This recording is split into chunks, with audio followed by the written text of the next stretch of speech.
Good afternoon, Estes Valley. My name is Karen, and I'm part of the program team at the Estes Valley Library, and I have two very special guests with me this afternoon, and I'll let them introduce themselves.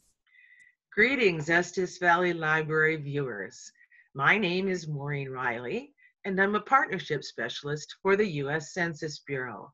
The 2020 census is taking place right now, and you can respond safely, confidentially, and easily by calling 1-844-330-2020 or by going online to www.2020census.gov. You'll also find phone numbers for other languages at that website. But let's find out more about the census with my special guest today, Mr. Noab Webster, the writer of the first American dictionary published in 1804. Welcome, Mr. Webster. Well, greetings, Maureen. I want to thank you. It's a delight to have traveled here from my home in West Hartford, Connecticut, to be here in Estes Park, Colorado. And, well, as we'll find out, I have a love for the census. When I was on my lecture circuit, I would go door to door and count the people in the towns I visited. I want to thank you and thank the Estes Valley Library for having me. Well, thank you for joining us, Noah. Could you please tell me, from the point of view of someone in the room where it happened, why we do the census? Well, let's see. I think it should begin by saying that my friends and I, whom you call the founding fathers, well, we knew that it was critical to the running of a nation that we regularly enumerate the residents of our country. The very first census took place in 1790, a year after the inauguration of President George Washington at the direction of the second session of the first Congress. By the way, I should mention that, well, I consider President Washington a good friend of mine. I helped convince him that we should develop American customs, like my American words in my dictionary, and not feel we always have to imitate the Europeans to feel sophisticated. Well, anyway, the law required that every household be visited, that free white men and women and slaves be counted, and that the number for every district be transmitted to the president. That's so interesting, Noah, since we have continued every 10 years since 1790 to submit the census results to the president by the end of December, as mandated by the Constitution. Oh, yes, and you mentioned the Constitution. In my dictionary, I would often in word entries try to give a little wit or insight or a true statement. For instance, when I wrote my entry for the word witness, here is what I wrote. Witness, verb transitive, to see or know by personal experience. Example, I witnessed the ceremonies in New York with which the ratification of the Constitution was celebrated in 1788. Now, speaking of the Constitution, I had my disagreements with Thomas Jefferson, but one thing he did splendidly was to include the requirement in the U.S. Constitution to complete a full enumeration of U.S. residents every 10 years, and the U.S. has done so since 1790. Yes, it has. And why did the founding fathers think that the census was important? Well, I think for the same reason it is now. That is, all federal funds still remaining after the U.S. pays its obligations is allocated according to population. Now, in 1790, that population was 3.9 million. Well, that number certainly has grown, Noah. Since the 2010 census enumerated over 309 million residents.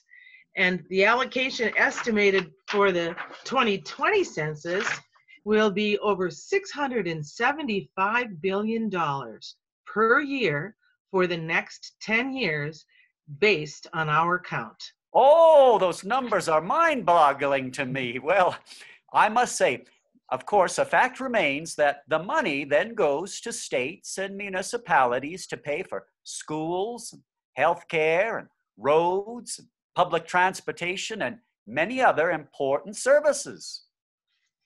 Now, I just happen to have a great video describing the 2020 census that everyone might want to see. Viewers will be able to watch that video in the comments section of the Facebook page. Oh, okay. Well, very, very good. I must say, the word video is new to me, and I am the expert on American words, putting over 7,000 of those words in my first dictionary. But video, oh, very exciting. Yes, please show me what you mean. I will, but I also wanted to congratulate you on that dictionary. It is still published regularly and now includes 470,000 words, plus our census maps as well. Oh.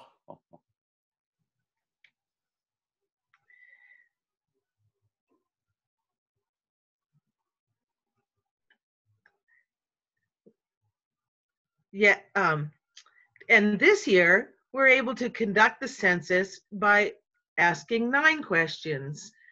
How many questions were asked in 1790? Well, let's see. 9 questions.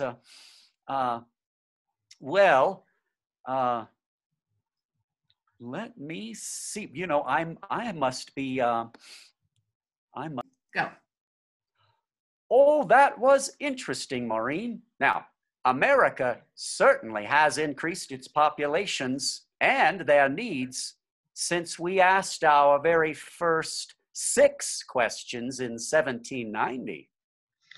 Yes, we have grown, but we're still able to conduct the census by only asking 9 questions this year. Would you like to know what we ask? Oh, I certainly would, Maureen. We ask each household how many people reside there, and then each person's name, age, birth date, sex, Hispanic origin, race, and their relationship to each other. These questions help the funding allocations go to organizations and services that will support the needs of those residents. Oh, well, that still makes sense, Maureen. Now, do enumerators still visit each household? Only if necessary, Noah. These days, people can respond via telephone, internet, or the paper copy through the U.S. mail. And household visits are only necessary for those households who do not respond. With so many people to count, we can save taxpayer dollars and get a more accurate count if people self-respond. Well, I can see the benefits of the many technologies you enjoy today. And might I presume that most people use them? Yes, they do, but we want to make sure that we count everyone. So we've spent time developing partnerships with many organizations, such as employers, tribal nations, nonprofits, local partners, local governments, nursing homes, and schools to ensure a full count. Oh, that is good news, Maureen, since many people, such as our indigenous peoples, were not included for many years. Now, here's a question. How can you be sure the answers to your questions are kept confidential? That's a very good question, Noah. Our technologies help with that as well. The data collected is kept on very secure military-grade computers, which are machines that separate the personal information from the numerical information, so that only numerical information is aggregated and shared with the President and with Congress. Also, every Census and Bureau employee takes a lifetime oath to never share whatever information they may collect. and we take our oaths very seriously and would suffer heavy fines and imprisonment if we broke them. Well, these technologies you speak of have certainly improved the quality of the census and the ability to count our large nation. I am so glad we started this effort so many years ago, and that you follow the constitutional mandate to accomplish it every 10 years. But how do you make sure people are not counted more than one time, especially in the world you live in where people can move about so easily? Well, that makes it more difficult, of course, but we celebrate Census Day on April 1st. That's the day that people use to count their household. Whoever's living there at that time on that day gets counted at that address. Even though people have more time to submit their census past April 1st, they really need to do it as close to that date as possible so that they remember who lived there on that date. We have already passed April 1st, 2020, so it's really important that people make that call or go to their computers right now to complete and submit their census questionnaire. Oh, yes, so important to complete the census. Maureen, are residents able to get assistance in completing their questionnaires? Oh, yes, Noah. We offer telephone and online assistance in 13 languages using dedicated phone lines so that people can speak with someone in their own language. We also have information on our computer website and in printed guides in 59 non-English languages, including American Sign Language, as well as guides in Braille and large print. Oh, that's very, very good, Maureen. My. The Census Bureau seems to have thought of everything. Well, thanks to you and your friends, Noah, we've been doing it a long time. And we keep getting better every 10 years. We all want to thank you for helping us plan America's future, Mr. Webster. And I want to thank you for joining me today. Also, Oh, many thanks to your current counterpart at Estes Valley Library, Curtis Kelly, and Karen Randonitis, Outreach Librarian, who helped make this program happen, to Claudine Perrault, Director at Estes Valley Library, and to the town of Estes Park for all their support in the 2020 census. The library and its staff will be available for on-site assistance with census support once they reopen. well, thank you, Maureen. It has been a delight to have you join me for this conversation today.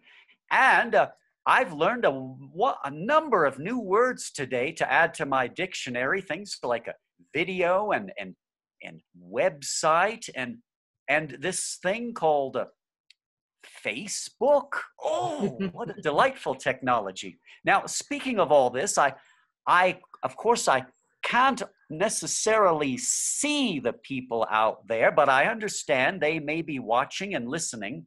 And we understand that for those of you who may be joining us during the debut of this video recording on Tuesday, April 7th from 3 to 4 p.m., well, you are invited to type in your questions into the comments or into the inbox here on the Estes Valley Library Facebook page. Now, we'll answer those questions as they come in during that time.